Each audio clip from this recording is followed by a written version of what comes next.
इधर है ना। अभी आगे जो भी क्वेश्चन शो करना है, ठीक है, ये क्वेश्चन देख के फिर चले जाना, ठीक है। पहले वाले में पूछा गया, ग्राफ दिया है मैंने, ठीक है, ग्राफ किसका दिया है, एबी का दिया है, पीवी ग्राफ दिया है, ठीक है। पूछा गया इन द प्रोसेस एबी, ए से बी तक में डेल यू उसने कुछ दिया है, डेल यू मतलब इंटरनल एनर्जी दी है, इंटरनल एनर्जी बढ़ रही है, प्लस में दी है। फाइंड क्या करना है, डेल क्यू। अब इंटरनल एनर्जी और डेल क्यू का एक ही रिलेशन है, ठीक है, आता है मेरे को, तुमको भी आता होगा। Del U is equal to del Q plus W, ये है डेल ई बराबर क्यू प्लस डब्ल्यू है यार, वो ऐसे देख रहे हो, डेल ई बराबर क्यू प्लस डब्ल्यू, ये तो आता है, तो वही है, डेल ई को डेल यू लिखते हैं, इसको डेल क्यू लिखो और डब्ल्यू, वही तो है, समझ में आया, ठीक है। अब मुझे फाइंड क्या करना है, डेल क्यू फाइंड करना है ना, तो del U minus W is equal to del Q होगा। डेल यू कितना दिया है, 200 दिया है, माइनस डब्ल्यू लिख पाऊंगा क्या डायरेक्ट, कहीं दिया नहीं है, तो डब्ल्यू कहां से निकलेगा, ग्राफ से। पीवी ग्राफ से डब्ल्यू कैसे निकालते हैं, एरिया अंडर द कर्व, ठीक है। वर्क डन कैसे निकलेगा, एरिया अंडर द कर्व, ठीक है, ये है ना। और ये क्या है, ट्रेपेजियम है।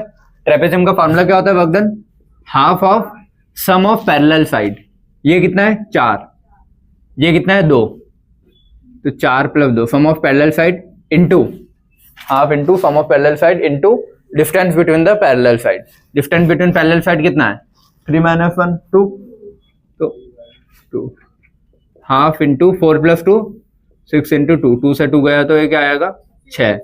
अब ग्राफ से हमेशा सिंबल ऐसे उसके ऊपर देखते हैं कि एरो किधर जा रहा है। एरो उधर जा रहा है मतलब वॉल्यूम बढ़ रहा है ना, वॉल्यूम इंक्रीज हो रहा है मतलब क्या हुआ, पिस्टन ऊपर जा रहा होगा, तो work done by the system है ना, ये तो work done by the system कैसा होता है नेगेटिव, तो ये कैसा आएगा -6 जूल, है ना। हाँ ये लीटर है और वो फॉर एटीएम है, तो ये आएगा लीटर एटीएम, इसको जूल में करूंगा तो -600 जूल हो जाएगा, 100 का मल्टीप्लाई कर देते हैं, या फिर 101.3 का पूरा करोगे तो आ जाएगा 605 पॉइंट या 606 पॉइंट कुछ आएगा, ठीक है। चलो वर्क डन मिल गया, इसको रख दूं अब मैं, वर्क डन कितना -600 है ना, is equal to del Q, तो माइनस माइनस प्लस ये कितना हो जाएगा, प्लस का 800 जूल। समझ में आया सभी को, ये आया था तुम लोगों का भी, प्लस 800 जूल, सिंपल है ना, ठीक है। इधर नेक्स्ट क्वेश्चन करें बेटा, जिनको नहीं आ रहा समझ में वो इधर देख लो अच्छे से, फिर टेस्ट में बोलोगे कि सर ऐसे क्वेश्चन कैसे बनाए, ठीक है। और हाँ टेस्ट के पेपर के 3-4 क्वेश्चन मैं भी बता देता हूँ तुम लोगों को, ठीक है, जिनमें दिक्कत आएगी, तुम लोगों ने पूछा ही नहीं। हाँ अरे जो हो गया उसके, हाँ शाबाश शाबाश, आगे वाले टेस्ट के क्वेश्चन बताऊंगा मैं।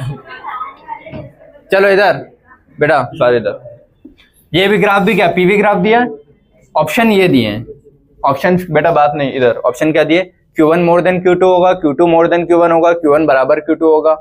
तो इस ग्राफ से तो अपन वर्क डन निकालते हैं ना, ये समझ में आता है, ग्राफ से क्या निकालते हैं, वर्क डन निकालते हैं, लेकिन उसने पूछे क्या है, क्यों पूछे हैं तुम लोगों से, ठीक है। अब ये साइक्लिक है क्या, नहीं, एरो साइक्लिक में कहाँ है, ए से बी 2 अलग अलग डिफरेंट पाथ से है वो, तो साइक्लिक नहीं है, ठीक है। इस पाथ से ए से बी और इस पाथ से ए से बी है, ठीक है। तो ये 1 है ना और ये 2, तो इसकी हीट जो भी होगी वो Q1 होगी और इसकी Q2 होगी। तो हीट इस ग्राफ से तो नहीं निकाल पाता हूं ना मैं, इस ग्राफ से सिर्फ और सिर्फ वर्क डन निकाल पाता हूं मैं, ठीक है। और साइक्लिक होता है तो सारी जो साइक्लिक में स्टेट फंक्शन है वो 0 होती है, ठीक है। चलो यहां से मैं क्या पता कर पाता हूं, अच्छा ए से बी, अच्छा एक चीज पहले लिख लो, जो भी स्टेट फंक्शन होते हैं वो सिर्फ कहीं पे डिपेंड करते हैं, इनिशियल और फाइनल पे, ठीक है। तो अपना delta E internal energy state function है कि पाथ फंक्शन है, ई सारे एनर्जी के टर्म्स स्टेट फंक्शन में आते हैं, ठीक है। तो ये ए से बी Q1 से जाऊं या Q2 से जाऊं, सिर्फ मुझे तो पॉइंट चाहिए ना, तो डेल्टा ई दोनों के लिए कैसा रहेगा, सेम। तो डेल्टा ई 1 से जाऊं चाहे 2 से जाऊं सेम ही रहेगा ना, क्योंकि पाथ फंक्शन में इनिशियल और फाइनल पॉइंट को ही देखा जाता है। पाथ कोई भी स्टेट फंक्शन में पाथ कोई भी हो, कोई फर्क नहीं पड़ता। तो इसीलिए पहले पॉइंट मैंने लिखा दिया, स्टेट फंक्शन में इनिशियल और फाइनल पे डिपेंड करता है, ठीक है। और डेली क्या है अपना एग्जाम्पल, डेली समझ में आता है ना। तो डेली स्टेट फंक्शन है, तो इधर से जाऊं तो भी इवन ही रहेगा, वो ये इवन होगा ना, और ये E2 होगा, क्योंकि Q क्या है, वर्क पाथ फंक्शन है। ये तो हीट है ना, ये क्या है, पाथ फंक्शन। तो ये तो अलग होगी इस पे और इस पे, लेकिन ये स्टेट फंक्शन है तो ये सेम होगा, है ना। ऐसे ही लिख लेना कॉपी में ना, बाद में बैठे रह जाओगे कि ऐसा क्यों किया, समझ गए। तो जो चीज सेम है उसको सेम रख दिया। अब इसका फॉर्मूला लिख लूं मैं डेली का। डेली क्या होता है, Q plus W is equal to Q plus W, ठीक है। मुझे बताना है कि Q1 Q2 में रिलेशन क्या है, कौन बड़ा है, Q1 बड़ा है कि Q2 बड़ा है। तो ये चीज मैं कब बता पाऊंगा, वर्क डन से बता पाऊंगा ना। देखो 1 वाली प्रोसेस है, उसका वर्क डन ज्यादा ही होगा, जो भी उसका वर्क डन होगा वो क्या होगा, W1 लिख देता हूं, और ये W2। तो इधर जो W1 आ रहा है और इधर का W2, तो W1 मोर देन W2 है ना, ये समझ में आता है सबको। वर्क डन पहले A से भी ऊपर वाले का ज्यादा है, क्योंकि उसके नीचे एरिया ज्यादा आ रहा है, नीचे वाले के नीचे एरिया कम आ रहा है, तो उसका वर्क डन कम है। तो W1 ज्यादा है, मतलब ये वाली डिजिट क्या है, अरे मोर है ना, ये वाली क्या है, लेस है। तो ऐसे देखो कि ये जो Q1 है, डल Q लिखूं या Q1 लिखूं, यार Q1 लिख दे रहा हूं, उसको भी डल Q की जगह Q2 लिख दो, Q प्लस W, ठीक है। तो Q1 में मैं ज्यादा वाली चीज ऐड कर रहा हूं, ठीक है। Q2 में मैं कम वाली चीज ऐड कर रहा हूं, ये समझ में आया। अरे इधर देखना बेटा ना, Q1 plus W1 equal to Q2 plus W2 है, ठीक है। लेकिन वर्क डन आता कहीं में, अच्छा दोनों में क्या हो रहा है, वॉल्यूम तो बढ़ रहा है ना, दोनों के एरो सामने है, वॉल्यूम बढ़ रहा है, मतलब क्या, वो work done by the system है। तो W1 भी क्या है मेरा, नेगेटिव है, और W2 भी क्या है, नेगेटिव है। लेकिन W1 की वैल्यू ज्यादा है, समझ गए, W1 की वैल्यू ज्यादा है, क्योंकि एरिया अंडर द कर्व ज्यादा है, तो वो मोर नेगेटिव है सिंबल के साथ, मतलब डिजिट के साथ, ये लेस नेगेटिव है। तो इसको मैं एग्जाम्पल के लिए लिख रहा हूं बस। ये मान लो मैंने लिखा -300, समझ गए। इसमें मैंने लिखा लेस है तो कितना, -100 लिख दिया, समझ गए, क्योंकि इसका वर्क डन इतना ही होगा, ज्यादा है तो ज्यादा और सिंबल के साथ, इसका कम है तो कम और सिंबल के साथ। अब यहां से तुमको ये देख के बताना है कि Q1 ज्यादा होगा कि Q2। देखो Q1 में से मेरे को ज्यादा चीज माइनस करनी पड़ रही है, Q2 में से मेरे को कम चीज माइनस करनी पड़ रही है, तब जाके दोनों बराबर आ रहे हैं। नहीं आया समझ में, नहीं आया। देखो एक Q1 है एक Q2 है, दोनों को मेरे को बराबर पॉइंट पे लाना है, तब मैंने बोला कि यहाँ पे Q1 बराबर क्या है, Q2 है। तो Q1 बराबर Q2 करने के लिए Q1 में से मैंने बोला -300 करना पड़ेगा, और इसमें से -100 करना पड़ेगा, ठीक है। तो इन दोनों में ज्यादा बड़ी वैल्यू कौन होगी, Q1 होगी ना, क्योंकि वो ज्यादा होगी। जैसे मैंने, चलो दोनों, अरे यार कैसे मानूंगा, सेम नहीं मान सकता। Q1 में से 300 माइनस कर रहा हूं, तब जाके वो यहाँ पहुंच रहा है। Q2 में से सिर्फ 100 ही माइनस कर रहा हूं, तब जाके वो यहाँ पहुंच रहा है। तो ज्यादा बड़ी वैल्यू कौन है, ये होगी ना, ज्यादा बड़ी होगी तब जाके उसमें से ज्यादा चीज माइनस करनी पड़ेगी, तब जाके वो यहाँ आएगा। कम जो Q2 है उसमें से सिर्फ थोड़ा सा ही माइनस करूँ और वो यहाँ पहुंच जाएगा, तो पहले से ही कम होगी ना, तभी उसमें से सिर्फ थोड़ा सा माइनस करना पड़ रहा है। और Q1 पहले से बहुत ज्यादा होगा, तब उसमें से ज्यादा माइनस करना पड़ रहा है, तब वो बराबर पे आएगा। तो ये चीज वही लिखी है कि Q1 में -300 जोड़ेंगे तब जाके वो इसके बराबर आएगा। समझ में आया, या तो ऐसे बोलो या कैसे भी बोलो, ये चीज है। तो समझ में आ गया यहाँ से कि Q1 ज्यादा ही होगा Q2 से, इस चीज से आया ना। तो Q1 क्या होगा, मोर देन Q2, तो इसका आंसर है ये वाला। समझ में आया कैसे चेक करेंगे। स्टेट फंक्शन पाथ फंक्शन से पहले देखा अपन ने कौन स्टेट फंक्शन है कौन पाथ फंक्शन है। स्टेट फंक्शन वाले सेम ही होते हैं इनिशियल फाइनल पॉइंट पे, ठीक है, मतलब दोनों कंडीशन पे, उधर से आओ या इधर से आओ। तो वो चीज सेम रखी, उसका फॉर्मूला लिखा, फॉर्मूले में फिर देख लिया जो निकालना है, उसके अलावा दूसरी चीज को जो ऐड कर रहा हूँ देख लिया कि कितना ऐड करना पड़ रहा है। समझ गए सभी? ठीक है, थर्ड क्वेश्चन करें। देखो थर्ड क्वेश्चन भी पीवी ग्राफ है, कुछ ग्राफ दिया है, क्यू की वैल्यू क्या दी है, +5 दी है और वर्क डन पूछा है। देखो यहां वर्क डन इससे निकाल लूंगा क्या मैं? देखो जैसे ग्राफ दिखा तुमको क्या लगेगा, work done area of that triangle, लेकिन एरिया ऑफ ट्राइंगल निकालने के लिए उसकी वैल्यूज भी तो देना चाहिए ना, वो वी और पी पे। जब वैल्यूज भी नहीं दिए तो हाफ ऑफ क्या लिखूं मैं, बेस हाइट कुछ दी नहीं है, समझ में आए? तो वहां से तो नहीं निकल रहा होगा वर्क डन। उसने दूसरे हिंट क्या दिए, क्यू दे रखा है। जब भी क्यू देगा और वर्क डन, तो ये तीन ही एक ही रिलेशन है ना अपने पास तीन चीजों का, डेली बराबर क्यू प्लस डब्ल्यू। इसका रिलेशन क्या आएगा,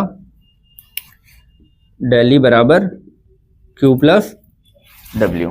ठीक है, अब मुझे बताओ साइक्लिक है कि नहीं है? ठीक है, साइक्लिक है तो साइक्लिक में इन तीनों में से कौन सी चीज जीरो हो सकती है? साइक्लिक में सारे स्टेट फंक्शन जीरो होते हैं, कोई भी एनर्जी का टर्म कुछ भी।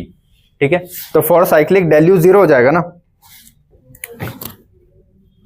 ये फॉर साइक्लिक डेली बराबर जीरो। अपन ने पढ़ा था साइक्लिक के लिए सारे एनर्जी के टर्म जीरो हो जाते हैं उनका चेंज। तो ये साइक्लिक तो है, यहां से शुरू हुआ वहीं पे खत्म हो रहा है पूरा। तो साइक्लिक के लिए डेली जीरो, समझ में आया? तो डेली जीरो हो गया तो बचा क्या अब, ये तो जीरो हो गया ना, तो zero is equal to Q plus W. Find क्या करना है, डब्ल्यू, तो क्यू को इधर ले आऊं, तो डब्ल्यू बराबर माइनस क्यू, क्यू तो दिया है ना 5, तो डब्ल्यू बराबर क्या आ जाएगा, -5 जूल। समझ गए? देखो इतनी ही जो वैरायटीज है ना वो सारी हो जाएगी कवर्ड। पहले अपन ने ग्राफ के क्वेश्चन किए थे बेटा, बातें नहीं, पहले अपन ने जो ग्राफ के क्वेश्चन किए थे वहां क्या कर रहे थे अपन, सिर्फ और सिर्फ वर्क डन निकाल रहे थे एरिया अंडर द कर्व से। अब वर्क डन के साथ क्यू भी मैंने इंक्लूड कर दिया है, क्यू और डेली। समझ गए? ठीक है, थर्ड क्लियर है सभी को? आंसर आया उसको -5, ये वाला क्वेश्चन। अब इसमें क्या है, फाइंड क्यू, क्यू फाइंड करना है और ए बी सी ए, साइक्लिक है, ए से बी, बी से सी, सी से, ठीक है। तो कुछ फाइंड कर सकते हैं इसमें। देखो क्यू दे दिया है तो क्यू तो नहीं निकलता ना इससे, इससे तो वर्क डन निकलता है। तो अपने को वही रिलेशन डेली बराबर क्यू प्लस डब्ल्यू। बेटा बात नहीं, क्यू फाइंड करना है, बातें नहीं करो, क्यू फाइंड करना है। वर्क डन में इससे निकाल सकता हूं ना, लेकिन डेली का क्या दिया है, कुछ नहीं दिया, तो डेली कैसे रखूं, साइक्लिक है, साइक्लिक के लिए डेली 0। ठीक है, ये क्या हो जाएगा, साइक्लिक है तो डेली बराबर 0, क्यों, क्योंकि स्टेट फंक्शन है। अब समझ में आया थ्योरी का काम कहाँ था, है ना, क्वेश्चंस में ऐसे था। तो ये 0 हो जाएगा, तो अब क्या बचा मेरे पास, 0 is equal to Q plus W. ठीक है, क्यू उसने दिया है, अच्छा क्यू तो पता करना है, डब्ल्यू भी नहीं दिया तो डब्ल्यू फाइंड कर सकता हूं ना इससे। तो वर्क डन कैसे फाइंड करूंगा, एरिया ऑफ दिस, यहाँ पे ये होगा ना area of triangle. Area of triangle क्या होगा, हाफ ऑफ बेस, ये है ना, मतलब 2 और 4 यही है, तो कितना होगा 2, 4 - 2 है वो, है ना, ये 2 सीधा नहीं रखा है, इनटू हाइट कितनी है 6 - 2 4, तो ये से ये कटा तो वर्क डन कितना आया 4। लेकिन साइक्लिक में तो वर्क डन क्या होता है माइनस, क्योंकि क्लॉकवाइज है ना, क्लॉकवाइज में वर्क डन क्या होता है -4। ये एटमॉस्फेयर में लीटर में, तो एटीएम लीटर में होगा, तो ये क्या हो जाएगा -400 जूल।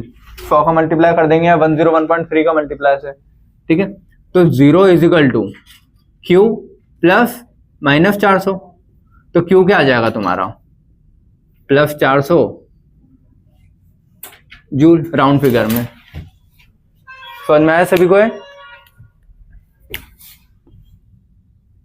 ये किसका, इसका था ना, ये ऊपर वाले का था। हाँ, ये इसी का था सब, है ना। और ये समझ गए कैसे सॉल्व कर रहे हैं कि दिमाग बंद हो गया, चल रहा है ना भाई, थोड़ा और चला लो। है ना, फिर खाना खा लोगे तो फिर दौड़ेगा। चलो ये एक और क्वेश्चन करें। इसमें क्या पूछा है, क्यू सी बी डी। चलो ये वाला बेटा सारे इधर, इस क्वेश्चन में क्या करना है, लिखा तो कुछ है नहीं मैंने ज्यादा। ये वर्क डन क्यू और डेल्यू फाइंड करना है, ए से बी, बी से सी से डी और डी से ए के लिए। समझ गए सबके लिए क्या करना है? तो मैं एक टेबुलर फॉर्म बना दूं इसका, ज्यादा सही है। वर्क डन क्यू और डेल्यू फाइंड करना है, ठीक है। किसके लिए? ये तो यही लिखे हैं तो सीधे ही ऐसे छाप देता हूं मैं, ठीक है। ये जो याद आई थोड़ी सी थ्योरी में, एक लिखा था अपन ने, याद है? स्क्वायर बनाया था, उसमें लिखा था, याद आया कुछ? पलटा के देखना, दिख जाएगा। चलो ए से बी के लिए वर्क डन। ए से बी में वर्क डन क्या होगा? वॉल्यूम कुछ चेंज हो रहा है क्या? वॉल्यूम कांस्टेंट है तो वर्क डन क्या आएगा? 0। वॉल्यूम कांस्टेंट है ना, तो वर्क डन क्या आएगा? 0, ठीक है। अब बी से सी के लिए देखता हूं मैं। बी से सी के लिए वॉल्यूम बढ़ रहा है ना, वॉल्यूम अगर इंक्रीज हो रहा है तो पिस्टन ऊपर जा रहा होगा, तो work done by the system होगा ना। Work done by the system है तो ये क्या हो जाएगा? नेगेटिव। नेगेटिव मतलब वर्क डन लेस देन 0, ऐसे लिखना है इसको, ठीक है। नेगेटिव मतलब वर्क डन लेस देन 0, ठीक है। सी से डी, सी से डी में वॉल्यूम कुछ चेंज हो रहा है क्या? नहीं, वॉल्यूम कांस्टेंट है तो इसका वर्क डन क्या है? तो इसमें भी लिख लेना volume constant, work done 0। D से वॉल्यूम कम हो रहा है ना, वॉल्यूम कम हो रहा है मतलब पिस्टन नीचे जा रहा होगा। पिस्टन अगर नीचे जा रहा है तो work done on the system है, तो ऑन द सिस्टम कैसा होता है? पॉजिटिव। तो वर्क डन मोर देन 0।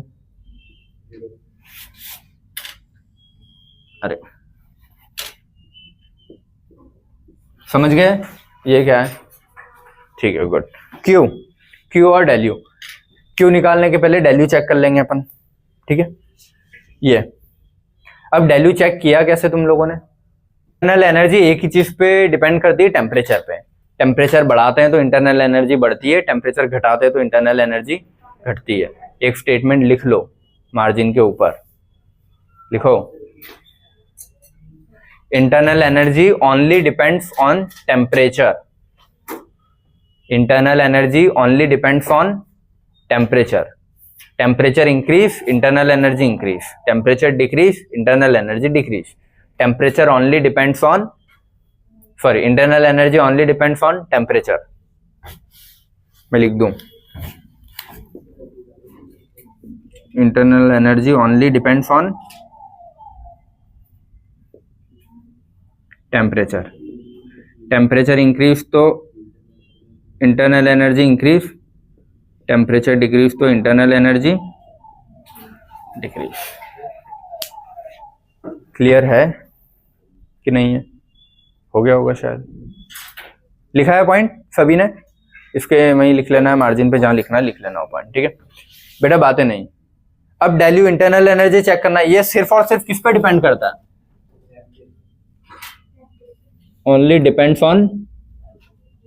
तो मुझे बस ये देखना है कि यहां से यहां तक में टेम्परेचर का क्या हो रहा है, यहां से यहां तक में टेम्परेचर, यहां से यहां तक में टेम्परेचर, यहां से यहां तक में टेम्परेचर का क्या हो रहा है। टेम्परेचर बढ़ रहा होगा तो इंटरनल एनर्जी ज्यादा, टेम्परेचर कम तो इंटरनल एनर्जी कम, बात खत्म। इस चीज को चेक करने के लिए अपन करेंगे, थोड़ा जगह बनाएंगे, ये ठीक है। चलो देखो, एक ही इक्वेशन है मेरे पास, PV is equal to NRT. अब ये क्यों यूज की? क्योंकि अपना ग्राफ कौन सा है? पीवी का है, तो उसमें से कहीं भी ग्राफ का डंडा ऊपर जाए या ऐसे जाए, कुछ एक तो कांस्टेंट रहेगा, या तो वॉल्यूम कांस्टेंट या प्रेशर कांस्टेंट, कुछ ना कुछ तो कांस्टेंट रहेगा ना। जैसे ए से बी में क्या कांस्टेंट है? वॉल्यूम। बी से सी में क्या कांस्टेंट है? प्रेशर। सी से डी में क्या कांस्टेंट है? वॉल्यूम। डी से ए में क्या कांस्टेंट है? प्रेशर। तो कुछ ना कुछ तो कांस्टेंट होगा प्रेशर और वॉल्यूम में से, और ये दो तो कांस्टेंट ही होते हैं, मतलब वो कांस्टेंट है, जीरो नहीं लिखूंगा, कांस्टेंट है। समझ गए? तो तीन टर्म्स ही बचे ना मेरे पास रिलेट करने के लिए। मुझे टी से सिर्फ क्या चेक करता हूं मैं, इंटरनल एनर्जी। तो टी पी और वी पे डिपेंड कर रहा है, और उनमें से भी कुछ एक ना एक चीज कांस्टेंट रह रही है हर कर्व पे। समझ में आया? ठीक है, तो ए से बी के लिए बात कर रहा हूं मैं ना, अभी का इसकी बात कर रहे हैं ए से बी के लिए। तो ए से बी के लिए कर क्या रहे हैं, ए से बी में क्या कांस्टेंट है, वॉल्यूम। तो मैं यहां लिख दूं वॉल्यूम कांस्टेंट ए से बी के लिए। ठीक है, वॉल्यूम कांस्टेंट कर दूं मैं, तो प्रेशर किसके डायरेक्टली प्रोपोर्शनल है, टेम्परेचर। तो प्रेशर बढ़ाऊंगा तो टेम्परेचर बढ़ेगा, प्रेशर कम करूंगा तो टेम्परेचर कम होगा। तो यहां से यहां तक मैं प्रेशर का क्या हो रहा है, ए से बी में बढ़ रहा है ना, टेम्परेचर कांस्टेंट मतलब volume constant, pressure increase, pressure increase तो टेम्परेचर भी इंक्रीज, टेम्परेचर इंक्रीज तो इंटरनल एनर्जी इंक्रीज, इंक्रीज मतलब पॉजिटिव ना, तो डेल यू मोर देन 0। समझ में आया? इंटरनल एनर्जी बढ़ेगी तो वो इंटरनल एनर्जी हीट के फॉर्म में ही बढ़ेगी, तो डेल क्यू भी क्या होगा वहां से, इंक्रीज। तो डेल क्यू भी क्या होगा, मोर देन 0। समझ में आया? इंटरनल एनर्जी बढ़ी तो इंटरनल एनर्जी हीट बढ़ाएगी ना उसकी, तो वो भी इंक्रीज, जैसा डेल यू वैसा डेल क्यू। क्लियर है सभी को? अब देखते हैं बी से सी के लिए, बी से सी वाले के लिए। बी से सी में कांस्टेंट क्या दिख रहा है, ठीक है, तो वापस से मैं पीवी इजिकल टू एनआरटी लिख देता हूं, ये 0 ये 0। इसमें कांस्टेंट क्या, प्रेशर है ना, तो volume directly proportional to temperature, तो इसमें कांस्टेंट क्या हो गया, प्रेशर कांस्टेंट हो गया। ठीक है, बी से सी में समझ में आ रहा है ना सभी को है? और वॉल्यूम का क्या हो रहा है, बढ़ रहा है ना, एरो उधर जा रहा है, तो वॉल्यूम इंक्रीज तो टेम्परेचर भी, तो लिख लूं मैं volume increase temperature increase, temperature increase मतलब इंटरनल एनर्जी इंक्रीज, तो इसका डेल्यू क्या होगा, मोर देन 0। इंटरनल एनर्जी बढ़ रही तो हीट भी बढ़ेगी ना, समझ में आता है ना? ठीक है, तो हीट भी क्या होगा, बढ़ेगी। हाँ कहाँ, वो मैंने बना दिए हैं कि ठीक है ऐसा, बाकी इसमें हो क्या रहा है, रियल में जो हो रहा है ए से बी में क्या हो रहा है, प्रेशर बढ़ रहा है तो टेम्परेचर बढ़ेगा, ऐसा है वो 1 से 2 के लिए। समझ गए सभी? ठीक है, तीसरा देखें सी से डी, सी से डी में कांस्टेंट क्या जा रहा है, वॉल्यूम, तो मैं लिख लूं वॉल्यूम क्या है, कांस्टेंट। वॉल्यूम कांस्टेंट है तो P directly proportional to T होगा ना। ठीक है, अब सी से डी में प्रेशर का क्या हो रहा है, कम कि ज्यादा, कम हो रहा है ना, देखो ऊपर से नीचे आ रहा है, तो प्रेशर कम तो टेम्परेचर भी कम, तो वही इसीलिए मैंने मार्क किया है कि ये डिक्रीज तो ये भी डिक्रीज। ठीक है, तो वॉल्यूम कांस्टेंट, प्रेशर क्या हो रहा है, डिक्रीज, तो टेम्परेचर भी डिक्रीज, टेम्परेचर कम तो इंटरनल एनर्जी क्या होगा, कम होगी, तो इंटरनल एनर्जी कम तो नेगेटिव। ठीक है, तो del U less than 0, internal energy कम तो हीट भी कम उसकी, तो हीट भी क्या होगी, लेस देन 0। समझ गए? ठीक है, अगला डी से ए, डी से ए में कांस्टेंट क्या है, प्रेशर, तो इसमें क्या हो गया, प्रेशर कांस्टेंट। प्रेशर अगर कांस्टेंट हो गया तो volume directly proportional to temperature है ना। ठीक है, और इसमें इधर से इधर वॉल्यूम का क्या हो रहा है, डिक्रीज, तो वॉल्यूम कम तो टेम्परेचर भी कम, टेम्परेचर कम तो इंटरनल एनर्जी कम, लेस देन 0 लिखा है वो। ठीक है, और इसके बाद हाँ, इंटरनल एनर्जी कम तो हीट क्या होगी, कम, तो हीट भी क्या होगी,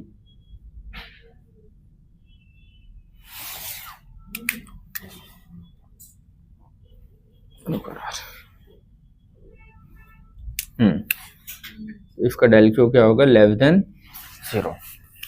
समझ गए सभी? कैसे चेक करेंगे? किसी को डाउट इसमें? पक्का? ठीक है, गुड। हाँ बेटा,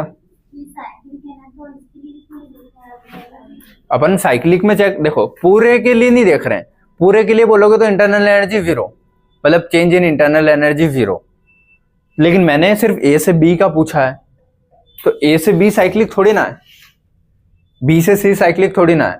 अगर मैं ये बोलूं ए से बी सी डी ए, तो चेंज इन इंटरनल एनर्जी 0 होगा साइक्लिक के लिए। मैं तो इंडिविजुअल पूछ रहा था ना, ए से बी, बी से सी, सी से डी। कौन?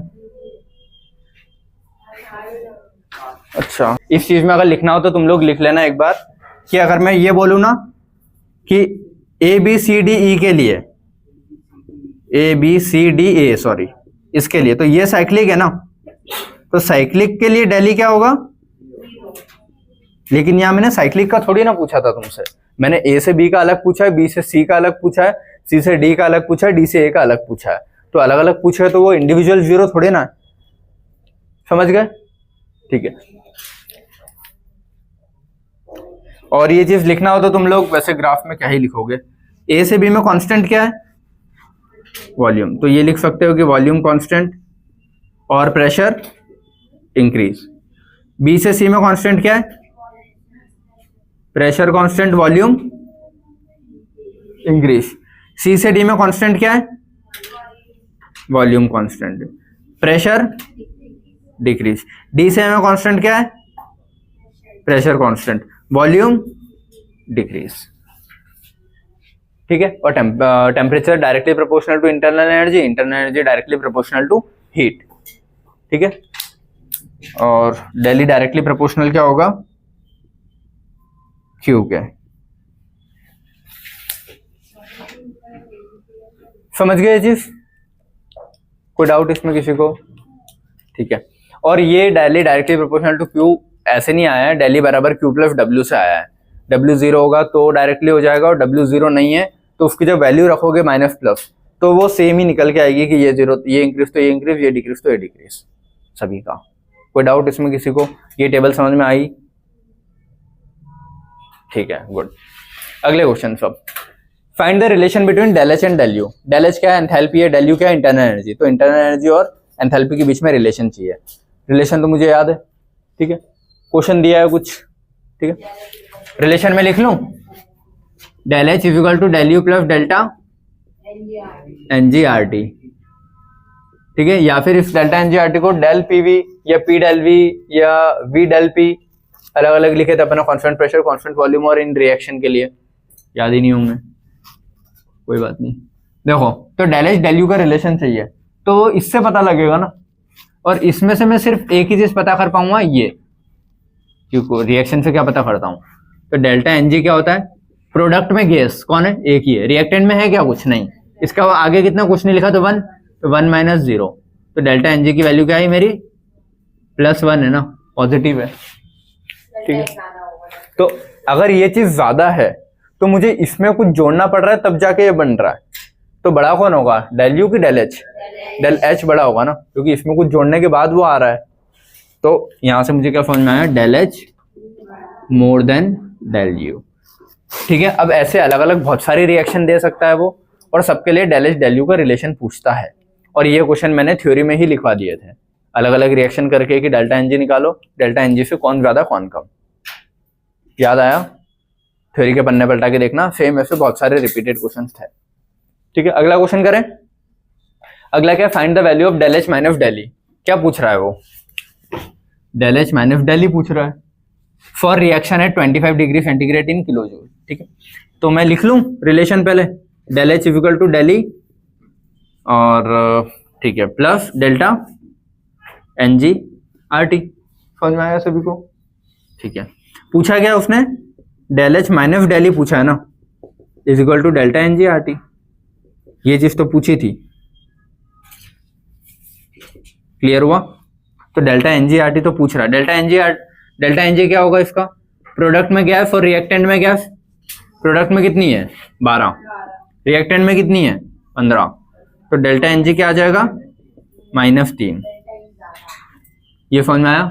वैल्यू पूछ रहा है तो -3 इंटू आर क्या रखूं? मुझे आंसर काय में चाहिए? जूल में। तो जूल में चाहिए तो मैं सीधा जूल वाला ये आर रखूं ना यहाँ पे, 25/3, ठीक है, क्योंकि 3 कट जाएगा ना, मुझे समझ में आ रहा है। टेम्परेचर कितना दिया है? 25 डिग्री। 25 डिग्री उसमें करता हूं तो कितना होता है? 298। तो इसको भी अगर राउंड फिगर में रखना हो तो 300 कर देना, ठीक है। ये कटा, ये कटा, ठीक है। अब ये तो बेटर है कि इसको 300 रख लूं मैं। 25 इंटू 3 मुझे पता है 75 होता है, तो 75 और 00 और ये जूल में आएगा और आगे माइनस, किलो जूल बोला था तो 3 पॉइंट शिफ्ट करता हूं तो ये कितना हो जाएगा -7.5 किलो जूल। कोई कंफ्यूजन बेटा किसी को? फोना नहीं है बैठे बैठे, ठीक है? समझ में आया सभी को कैसे कर रहे हैं क्वेश्चन? वही गिने चुने फॉर्मूले, इतने क्वेश्चन इसीलिए करवा रहा हूं ताकि फॉर्मूले तो याद हो ही जाए और क्वेश्चन भी आ ही जाए। चलो ये क्वेश्चन करें, ठीक है? तुम लोग बहुत ज्यादा ही थक गए है ना, कोई बात नहीं। Find the difference between heat content at constant pressure and heat content at constant volume at temperature T1। इसने पूछा क्या है, देखो डिफरेंस बिटवीन, फाइंड पूछा है क्या? डिफरेंस बिटवीन किन के बीच का? Heat content at constant pressure, तो heat content at constant pressure, और डिफरेंस मतलब माइनस होता है ना। Heat content at constant volume, ये पूछा है ना उसने। ये क्या करना है? फाइंड करना है मुझे। क्वेश्चन पढ़ के ये डिकोड हो गया। फाइंड द डिफरेंस बिटवीन मतलब माइनस करना है किसके बीच का? Heat content at constant pressure and heat content at constant volume at temperature T1। ये पता कर लूंगा मैं, ठीक है? कैसे पता करेंगे? Heat content at constant pressure और heat content at constant volume होता क्या है? देखो कांस्टेंट वॉल्यूम तो डेल ही होता है और ये डेल एच होता है, ये डेल एच होता है और ये क्या होता है? Del E. तो यही तो पूछ रहा है, del H minus del E. तो del H minus del E is equal to delta NGRT, और कोई ऑप्शन नहीं है मेरे पास। समझ में आया? ठीक है। डेल्टा NG क्या है? देखो वो तो लिक्विड है तो हटा दो, ये होगा गैसियस में CO2, ऑक्सीजन गैसियस में ही होगी, ठीक है? ये क्योंकि कम है ना, 3 कार्बन नहीं है, इसीलिए। ज्यादा कार्बन होते तो लिक्विड और बहुत ज्यादा होते तो सॉलिड। ऐसा जैसे जैसे कार्बन का, रुक जाओ, हाँ क्वेश्चन में देके रखेगा वो, ठीक है? सारा लिखेगा, नहीं भी लिखे तो CO2 O2 का तो अपने को आइडिया रहता ही है। और ये कम कार्बन वाले 6-7 कार्बन तक जो होते हैं वो गैसियस में होते हैं, 6-7 4-5 तक। उसके आगे लिक्विड और फिर 18 के ऊपर होते हैं तो वो सॉलिड में आ जाते हैं, ऐसा कुछ। वो ऑर्गेनिक में अल्केन अल्काइन का अलग अलग है, फिजिकल केमिकल प्रॉपर्टी आएगी। अच्छा ये समझ में आया? डेल्टा NGRT तो निकालना है, तो ये फाइंड करने में क्या दिक्कत है? देखो डेल्टा NG क्या होगा? प्रोडक्ट में कितने हैं? ये 3, रिएक्टेंट में कितने? ये और ये भी है ना, तो 5 + 1 6, ये कितना आएगा? -3। तो ये क्या है? -3। R की वैल्यू, ठीक है? देखो क्वेश्चन में ऑप्शन में वैसे उसने RT के फॉर्म में दिया था, तो ये आएगा आंसर। या फिर R की वैल्यू भी रख सकते हो, 25/3 रखोगे तो 25 T1 हो जाएगा, और फिर उसका यूनिट रखनी पड़ेगी जूल। इसको या तो ये कर सकता हूँ ना मैं, -3 × 25/3 × T1, लेकिन ये 3 से 3 कटा तो ये क्या हो जाएगा? -25 T1 जूल। समझ में आया? कोई डाउट इसमें किसी को बेटा कि जूल में कन्वर्ट कर दिया मैंने R की वैल्यू रख के, लेकिन ऑप्शन वो इसी में दिए थे RT के फॉर्म में सारे, -3 RT +3 RT और ऐसे करके। क्लियर है सभी को? यहाँ तक ये 2 क्वेश्चन सॉल्व कर लेते हैं और फिर ब्रेक, ठीक है? फिर ब्रेक के बाद फिर क्लास। ये फाइंड क्या करना है? डेल यू मतलब internal energy at 27 degree centigrade. सारे इधर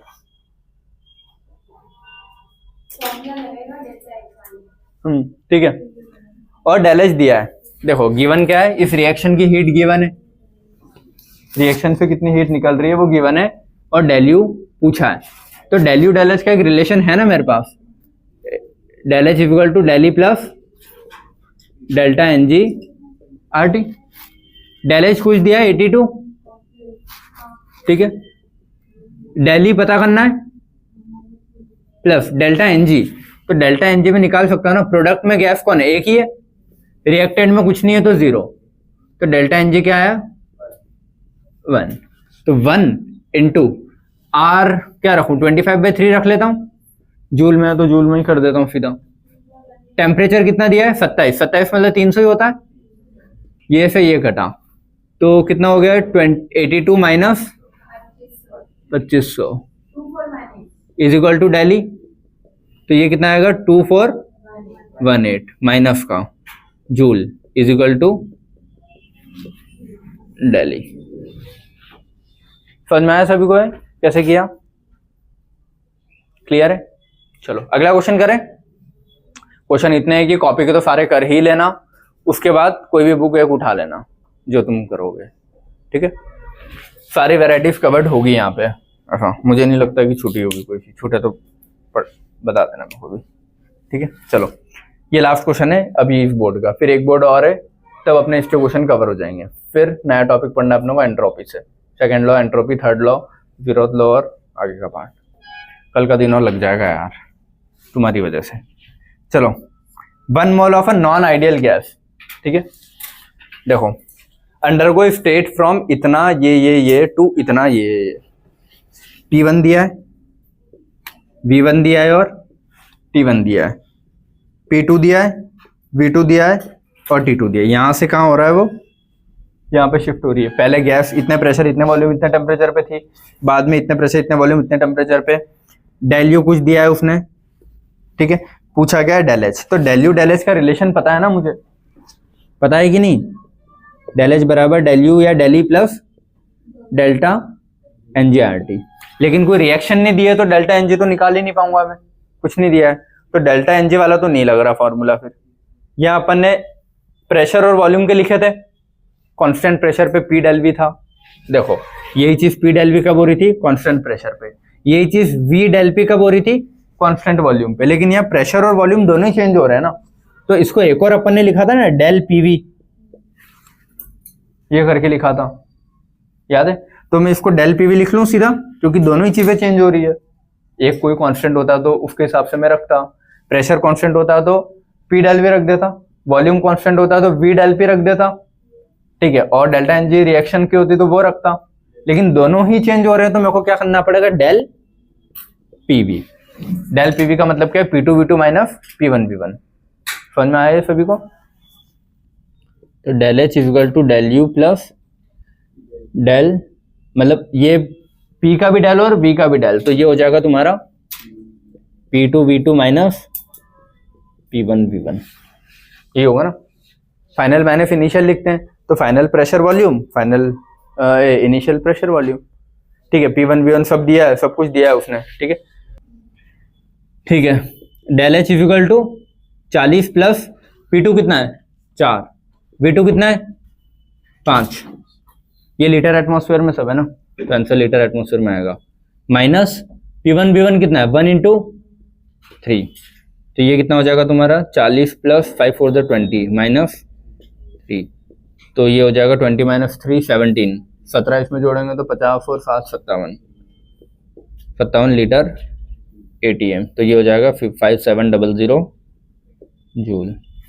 बेटा सारे इधर इससे कुछ और क्वेश्चन और बचे, एक बोर्ड और है, ठीक है? वो करके फिर अपना अगला आएगा सेकंड लॉ ऑफ थर्मोडायनेमिक्स पढ़ेंगे। और मोर देन सफिशिएंट है क्वेश्चन, 2 दिन से करवा रहा हूँ मैं, कल भी करवाया आज भी करवाया, बहुत सारे सुबह से कर रहे हैं, ठीक है? इतने क्वेश्चन कर लोगे अच्छे से प्रैक्टिस, फिर बुक के लगाओगे तो तुमसे बनेंगे, सारे क्वेश्चन बनेंगे, गिने चुने फॉर्मूले हैं, ठीक है? चलो अभी ब्रेक ले लेते हैं, उसके बाद फिर क्लास कंटिन्यू करते हैं ना। चलो थैंक यू।